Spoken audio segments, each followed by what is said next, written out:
68번째 시편입니다.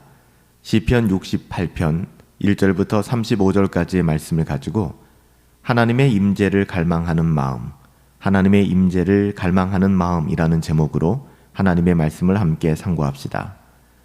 시편 68편은 아마도 다윗이 오벳에돔의 집에서 언약궤를 예루살렘으로 옮겨올 때 그때 지었던 시 같아요. 이 시편의 전체의 내용이 하나님의 언약궤를 통한 하나님의 거룩한 임재를 노래하고 있는데요. 특별히 상반부인 1절부터 18절에서는 모세의 시내산에서 다윗의 시온산으로 이 언약궤가 행진하는 것을 시적으로 잘 묘사하고 있습니다. 또한 이어지는 하반부 19절부터 35절은 온 세상에서 영광을 받으시기까지 승리의 행진을 멈추지 않으실 그 하나님께 대한 간구를 담고 있죠. 1절, 2절은 언약궤의 행진이 시작되는 것을 보여주고 있는데요. 1절, 2절 말씀에 보면 하나님이 일어나시나니, 다윗은 그렇게 고백합니다. 하나님이 일어나시나니. 하나님이 일어나시나니 원수들은 흩어지고 주를 미워하는 자들은 주 앞에서 도망하리이다. 연기가 불려가듯 그들을 몰아내소서. 불 앞에서 미리 녹음같이 악인이 하나님 앞에서 망하게 하소서. 이스라엘 백성이 광야 40년을 걷는 동안 광야 시절 이스라엘 백성은 해가 뜨면 그리고 구름 기둥이 일어나면 행진하였고, 반대로 해가 지고 불기둥이 그들을 둘러치면 장막을 치고 머물렀습니다. 일종의 이것이 사인이었죠. 광야길에서 그들이 할 수 있는 것은 구름 기둥이 둘러치면 그들은 행진하였고, 왜냐하면 장렬하는 태양 가운데 구름 기둥이 인도해 주지 않으면 그들은 살아남을 수가 없었어요. 반대로 광야가 밤이 되면 굉장히 추워지잖아요. 불기둥이 뜨지 않으면 그들은 얼어 죽고 말았을 것입니다. 해가 뜨고 구름 기둥이 일어나면 행진하였고, 해가 지고 불기둥이 그들을 둘러치면 장막을 치고 머물렀습니다. 이때 하루의 광야길을 시작하며 행진할 때 그들의 앞서 언약궤가 앞장섰는데요. 그들은 언약궤를 들어 올리고 앞서 움직였습니다. 이렇게 그들이 행진을 시작하는 것을 오늘 다윗은 1절에서 하나님이 일어나시는 것 이렇게 표현하고 있어요. 그러니까 언약궤가 앞장서는 그 모습이 하나님이 일어나서 그들을 인도하시는 것이라고 생각했던 것이죠. 여러분, 이런 하나님 앞에 설 자가 누구일까요? 다윗은 이어 3절, 6절에서 하나님의 자녀들에게는 기뻐하며 즐거워하면서 하나님을 찬송해야 될 이유가 분명히 있다 이렇게 고백하는데요. 3절, 4절 말씀에 보면 의인은 기뻐하여 하나님 앞에서 뛰놀며 기뻐하고 즐거워할지어다. 누구에게 기뻐하고 즐거워하라고 이야기하는 것이죠? 의인들을 향하여 이야기하는 것입니다. 4절 말씀에 하나님께 노래하며 그의 이름을 찬양하라. 여러분, 우리가 하나님을 즐거워하며 또 하나님을 기뻐해야 될 수많은 이유들이 있겠지만 5절에 다윗은 부연하여 이렇게 이야기합니다. 하나님께서 고아처럼 버려진 이스라엘 백성의 친아버지가 되어주셨고, 과부처럼 호소할 데가 없는 연약한 이스라엘을 위하여 의로운 재판장이 되어주셨기 때문에 우리는 하나님을 찬송해야 될 분명한 이유를 가진 사람들이다 라고 이야기하는 거예요. 5절 말씀 보시면 그의 거룩한 처소에 계신 하나님은 고아의 아버지이시며 과부의 재판장이시라. 다윗은 언약궤가 선봉이 되어 하나님의 백성을 광야에서 인도하여 내신 영광스러운 과거를 회상해냅니다. 우리가 진실되게 우리의 삶을 돌아본다면 여러분 어때요?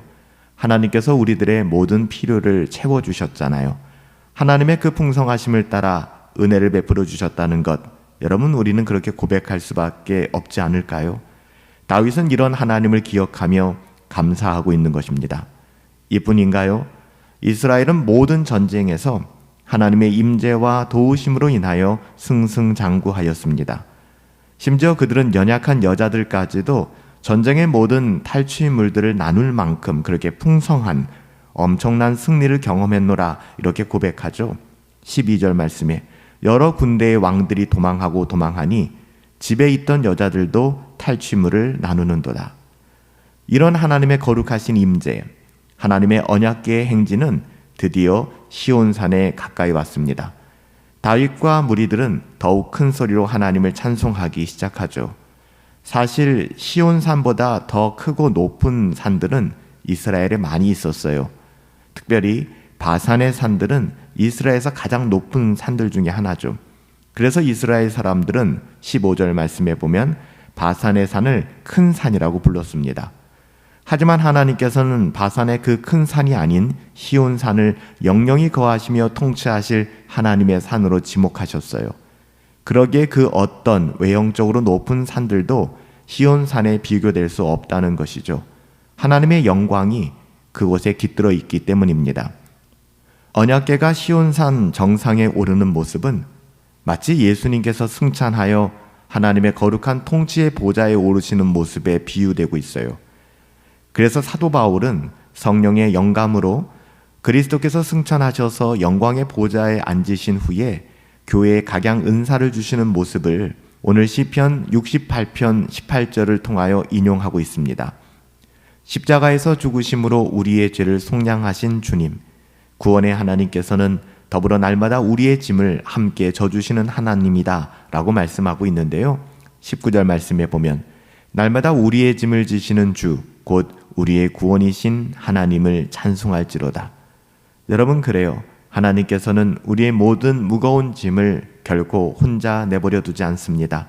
하나님께서 친히 함께 져주시는 하나님이시다. 그렇게 광야길을 인도해 주셨고 그들의 모진 인생 가운데 하나님이 함께하여 주셨음을 다윗은 고백하고 있는 것입니다.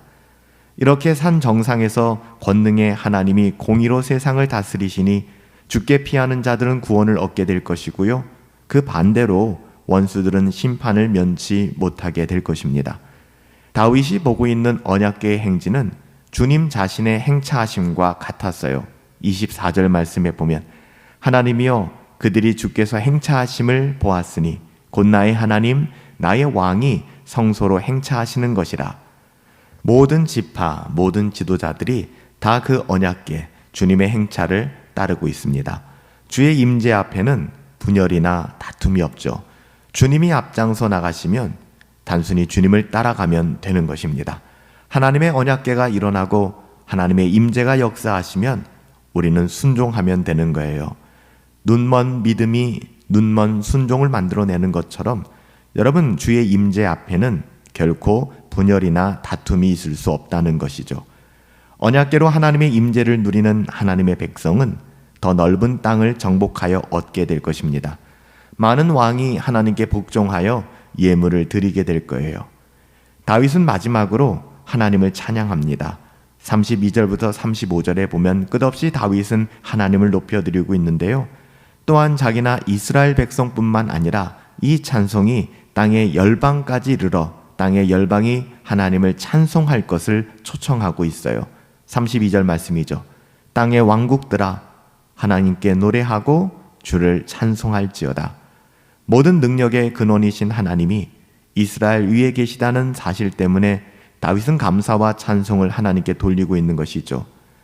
여러분, 오늘 본문을 이해하기 위해서는 왜 하나님의 언약궤가 오벳에돔집에 머물 수밖에 없었고 또 나중에 다윗이 이것을 예루살렘에 가지고 왔는지 그 역사적인 내용들을 아셔야겠죠.